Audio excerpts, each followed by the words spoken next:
Assalamualaikum warahmatullahi wabarakatuh. Salam sejahtera bagi kita semua. Terima kasih kepada Bapak Jarod selaku dosen pengampu mata kuliah perpajakan yang telah memberikan kesempatan pada kelompok kami untuk memaparkan materi pada pertemuan kali ini. Dan saya juga ucapkan terima kasih kepada teman-teman yang telah hadir pada pertemuan kali ini. Saya Rama Nurbagus Kencana dengan NIM 7101421 yang akan bertugas sebagai moderator kelompok 7, di mana kelompok kami akan membahas tentang dasar pengenaan terhadap PBB, NJKP, tarif, dan NJO PTKP. Dalam membahas materi tersebut, tentu saya tidak sendiri, tetapi terdapat beberapa rekan saya, yaitu Putri Amelia Agustina dengan NIM 71014210022, Selmi Melani Irda dengan NIM 71014210024, Maulidia Umaratul Azizah dengan NIM 71014210025, Ulia Hidayatus Solihah dengan NIM 71014210037, dan saya sendiri Rahman Nurbagus Kencana dengan NIM 71014211151. Untuk mempersingkat waktu, langsung saja kita masuk dalam bahasan materi. Untuk pemateri, waktu dan layar saya persilahkan. Dasar pengenaan PBB. Yang menjadi dasar pengenaan PBB adalah nilai jual objek pajak atau biasa disebut dengan NJOP. NJOP merupakan harga rata-rata yang diperoleh dari transaksi jual beli yang terjadi secara wajar. Dan bila mana tidak terdapat transaksi jual beli, NJOP ditentukan melalui perbandingan harga dengan objek lain yang sejenis atau nilai perolehan baru ataupun dengan NJOP pengganti. NJOP ditetapkan setiap 3 tahun. Kecuali untuk objek pajak tertentu, dapat ditetapkan setiap setahun sekali sesuai dengan perkembangan wilayahnya. Beberapa faktor yang mempengaruhi NJOP bumi yaitu sebagai berikut. Yang pertama yaitu letak, kedua pemanfaatan, ketiga peruntukan, keempat atau yang terakhir yaitu kondisi lingkungan. Beberapa faktor yang menentukan dasar penetapan NJOP bangunan yaitu sebagai berikut. Yang pertama yaitu bahan yang digunakan dalam bangunan, kedua rekayasa, ketiga letak, dan yang keempat kondisi lingkungan. Dasar penetapan NJOP saat tidak ada transaksi jual beli ada 4, yaitu 1. Perbandingan harga dengan objek lainnya. Objek lain yang dimaksud merupakan objek yang masih sejenis, lokasinya berdekatan, memiliki fungsi yang sama dengan objek lain yang sudah diketahui nilai jualnya. Yang kedua, nilai perolehan baru. Penetapan NJOP dengan nilai perolehan baru yang dimaksud adalah dengan menghitung biaya yang sudah dikeluarkan untuk memperoleh objek pajak. Yang ketiga, nilai jual pengganti. Nilai jual pengganti yang dimaksud adalah penetapan NJOP berdasarkan pada hasil produk objek pajak. Klasifikasi NJOP. Klasifikasi NJOP bumi terdiri dari 2 kelompok, yaitu kelompok A yang terdiri dari 50 kelas dengan kelas tertinggi sebesar Rp3.100.000 per meter persegi dan kelas terendah sebesar Rp140 per meter persegi. Kelompok B terdiri dari 50 kelas dengan kelas tertinggi sebesar Rp68.545.000 per meter persegi dan kelas terendah sebesar Rp3.375.000 per meter persegi. Klasifikasi NJOP bangunan terdiri dari 2 kelompok, yaitu kelompok A terdiri dari 20 kelas dengan kelas tertinggi sebesar Rp1.200.000 per meter persegi dan kelas terendah sebesar Rp50.000 per meter persegi. Kelompok B terdiri dari 20 kelas dengan kelas tertinggi sebesar Rp15.250.000 per meter persegi dan kelas terendah sebesar Rp1.516.000 per meter persegi. Tarif PBB. Menurut Undang-Undang Nomor 12 Tahun 1985, tarif PBB yang dikenakan atas objek pajak adalah sebesar 0,5% dari nilai jual kena pajak atau NJKP. Nilai jual kena pajak yang ditetapkan serendah-rendahnya 20% dan setinggi-tingginya 100 dari nilai jual objek pajak atau disebut juga dengan NJOP. Tarif ini selanjutnya diberlakukan untuk PBB sektor perkebunan, kehutanan, dan pertambangan atau juga disebut dengan PBB P3. Menurut Undang-Undang Nomor 28 Tahun 2009, tarif pajak bumi dan bangunan perdesaan dan perkotaan ditetapkan paling tinggi sebesar 0,3%. Setiap daerah selanjutnya menetapkan tarifnya masing-masing dengan perda. Contoh tarif PBB P2 Kota Semarang berdasarkan Perda Kota Semarang Nomor 13 Tahun 2011 adalah 1.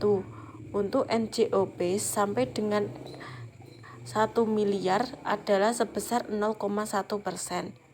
2. Untuk NJOP di atas 1 miliar adalah sebesar 0,2%. 3. NJOP TKP sebesar 10 juta. Contoh tarif PBB P2 DKI Jakarta sesuai Perda Provinsi DKI Jakarta Nomor 16 Tahun 2011 adalah 1. Tarif 0,01% untuk NJOP di bawah nilai 200 juta.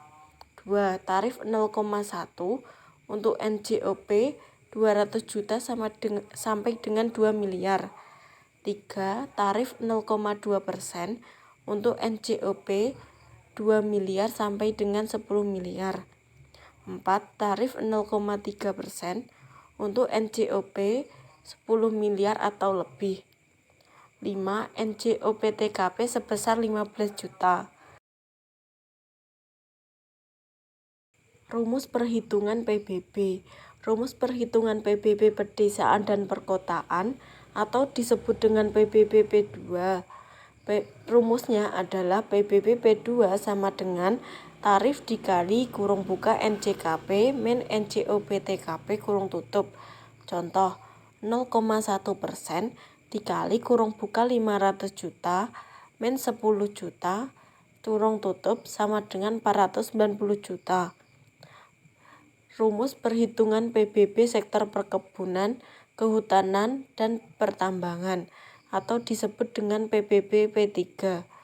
Rumusnya adalah tarif dikali NJKP. Contoh, jika NJKP sama dengan 40% dikali NJOP min NJOP TKP, jadi PBB sama dengan 0,5% dikali 40% dikali kurung buka NJOP min NJOP TKP, atau PBB sama dengan 0,2% dikali kurung buka NJOP min NJOP TKP.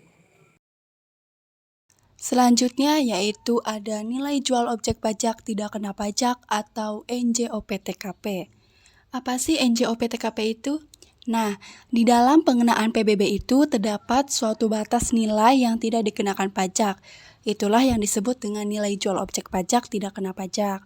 Nah, menurut Undang-Undang Nomor 28 Tahun 2009, besarnya NJOP TKP untuk setiap daerah kabupaten atau kota itu serendah-rendahnya 10 juta rupiah, tetapi dengan ketentuan-ketentuan seperti yang pertama, setiap wajib pajak memperoleh pengurangan NJOP TKP sebanyak 1 kali dalam 1 tahun pajak. Yang kedua, apabila wajib pajak mempunyai beberapa objek pajak, maka yang mendapatkan pengurangan NJOP TKP itu hanya satu objek pajak yang nilainya terbesar dan tidak bisa digabungkan dengan objek pajak lainnya. Yang ketiga, nilai jual objek pajak tidak kena pajak setiap daerah itu bisa berbeda-beda dan ditetapkan dengan peraturan daerah masing-masing. Dan yang keempat, nilai jual objek pajak tidak kena pajak tersebut itu berlaku untuk PBB pedesaan dan perkotaan. Berdasarkan PMK nomor 23/PMK 03/2014 tentang penyesuaian besarnya nilai jual objek pajak tidak kena pajak bumi dan bangunan, maka besarnya NJOP TKP untuk PPB sektor perkebunan, kehutanan, dan pertambangan itu ditetapkan sebesar Rp12 juta yang mana mulai berlaku pada tanggal 1 Januari 2014. Selanjutnya yaitu ada contoh soal terkait perhitungan pajak bumi dan bangunan. Di sini ada dua contoh soal. Yang pertama yaitu ada pajak bumi dan bangunan pedesaan dan perkotaan. Di sini contohnya yaitu ada Pak Ahmad mempunyai tanah di Kota Semarang seluas 500 meter persegi dengan nilai jual Rp400.000 per meter persegi. Nah, di dalam area tanahnya itu terdapat bangunan berupa rumah dengan luas 250 meter persegi dengan nilai jual Rp200.000 per meter persegi. Nah, hitunglah besarnya PBB jika diketahui NJOP TKP Kota Semarang itu sebesar Rp10 juta. Penyelesaiannya yaitu kita ada beberapa tahapan. Yang pertama kita cari nilai jual objek pajak bumi terlebih dahulu, di mana rumusnya yaitu luas tanah dikali dengan nilai jual tanah. Pak Ahmad memiliki tanah di Kota Semarang luasnya 500 meter persegi dan nilai jualnya itu Rp400.000 per meter persegi. Jadi 500 dikali Rp400.000 hasilnya Rp200 juta. Lalu setelah NJOP bumi maka kita cari nilai jual objek pajak bangunan. Sama rumusnya yaitu luas bangunan yang ada di tanah yang berarti di sini berupa rumah dikali nilai jual dari rumah tersebut. Luas bangunan tersebut atau luas rumah itu 250 meter persegi dikali dengan nilai jual dari rumah itu yaitu Rp200.000. Jadi 250 dikali Rp200.000 hasilnya Rp50 juta. Maka kita dapatkan nilai jual objek pajaknya sebesar Rp250 juta. Setelah itu kita cari nilai jual kena pajaknya yang didapat dari nilai jual objek pajak dikurangi nilai jual objek pajak tidak kena pajak, di mana nilai jual objek pajaknya itu Rp250 juta dikurangi dengan NJOP TKP-nya Kota Semarang itu Rp10 juta, maka Rp250 juta dikurangi Rp10 juta, hasilnya Rp240 juta.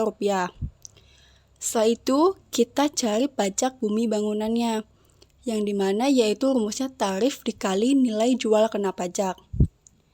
Berhubung nilai jual objek pajaknya Rp250 juta atau lebih tepatnya kurang dari 1 miliar, maka tarifnya di sini hanya 0,1% dikali dengan nilai jual kena pajaknya Rp240 juta, maka PBB yang dihasilkan yaitu sebesar Rp240.000. Contoh soal menghitung PBB di sektor perkebunan. PT Sawit Nusahati adalah sebuah perusahaan perkebunan kelapa sawit di daerah Sumatera Utara yang memiliki, menguasai, dan mendapat manfaat dari tanah dan bangunan dengan rincian sebagai berikut. A. Tanah. Untuk tanah terdapat dua area, yaitu area kebun dan juga area emplasemen. Area kebun untuk usia tanaman 2 tahun, 100 hektar, kelas 178 yang diketahui per meter perseginya adalah 1.700 dan SIT-nya sebesar 2.795.000 per hektar. Kemudian untuk tanaman yang sudah menghasilkan 300 hektar dengan kelas 178 dan SIT-nya 5.646.000 per hektar. Selanjutnya area emplasemen, yaitu area yang digunakan untuk berdirinya bangunan dan sarana pelengkap lainnya dalam perkebunan yang terdiri dari kantor, gudang, dan juga pabrik. Kantornya adalah 0,5 hektar, kelas 140, dan nilai per meter perseginya adalah 14.000. Kemudian gudangnya 1 hektar, kelas 147, yang diketahui per meter perseginya adalah 10.000, dan juga pabrik 2 hektar, kelas 147. Kemudian untuk bangunan terdiri dari kantor, gudang, dan juga pabrik. Kantor 500 meter persegi dengan kelas 072 yang diketahui nilai per meter perseginya adalah 700.000. Kemudian untuk gudangnya 1000 meter persegi, kelas 078 yang diketahui per meter perseginya adalah 505.000 dan juga pabrik 4000 meter persegi dengan kelas 084 dengan nilai per meter perseginya adalah 365.000. Maka hitung PBB tahun 2014 atas perkebunan tersebut bila NJOP TKP-nya sebesar 12 juta. Penyelesaian untuk perhitungan PBB sektor perkebunan PT Sawit Nusahati pada tahun 2014. Yang pertama untuk NJOP tanah, area kebun. Untuk usia tanaman 2 tahun adalah 100 dikalikan dengan 10.000. 10.000 ini diperoleh dari per hektar karena yang diketahui kelasnya itu meter persegi, jadi harus dikalikan 10.000 terlebih dahulu, baru dikalikan dengan 1.700 yang hasilnya adalah 1,7 miliar. Selanjutnya SIT-nya 100 dikalikan dengan 2.795.000 yang hasilnya adalah 279.500.000. Yang B untuk tanaman yang sudah menghasilkan adalah 300 dikalikan dengan 10.000 dikalikan dengan 1.700, hasilnya adalah 5,1 miliar dan SIT-nya 300 dikalikan dengan 5.646.000 hasilnya adalah 1.693.800.000. Maka untuk NJOP tanah area kebunnya sebesar 8.773.300. Yang kedua adalah area emplacement yang terdiri dari yang pertama kantor 0,5 dikalikan dengan 10.000 dikali dengan 14.000 hasilnya adalah 70 juta. Yang kedua gudang 1 dikalikan 10.000 dikalikan dengan 10.000 hasilnya 100 juta dan juga pabrik 2 dikalikan 10.000 dikalikan dengan 10.000 hasilnya adalah 12 juta. Maka untuk NJOP area emplacement-nya sebesar 370 juta. Selanjutnya menghitung NJOP untuk bangunan. Yang pertama kantor 500 dikalikan dengan 700.000 hasilnya adalah 350 juta. Yang kedua gudang 1000 dikali 505.000 hasilnya 505 juta dan pabrik sebesar 4.000 dikali 365.000 yang hasilnya 1.460 juta. Maka untuk total NJOP bangunannya adalah 2.315 juta. Selanjutnya menjumlahkan NJOP atas tanah dan juga bangunan yaitu 8.773.300 ditambah 370 juta ditambahkan dengan 2.315 juta, maka hasilnya yaitu 11.458.300. Kemudian di soal telah diketahui NJOP TKP-nya sebesar 12 juta, di mana NJOP TKP ini akan menjadi pengurang untuk NJOP tanah dan juga bangunan. Maka NJOP untuk perhitungan PBB perkebunannya yaitu 11.458.300 dikurangi dengan 12 juta hasilnya yaitu 11.446.300. Kemudian dapat dihitung PBB tahun 2014 atas perkebunan dengan rumus 0,5% yang merupakan tarif dikalikan 40% dikali dengan NJOP untuk perhitungan PBB perkebunan yaitu 11.446.300 yang hasilnya yaitu 22.892.600. Sekian pemaparan materi dari kelompok kami. Terima kasih atas perhatiannya. Semoga materi yang kami sampaikan mudah dipahami dan bermanfaat. Kami dari kelompok 7 mengucapkan mohon maaf apabila ada kesalahan. Wassalamualaikum warahmatullahi wabarakatuh.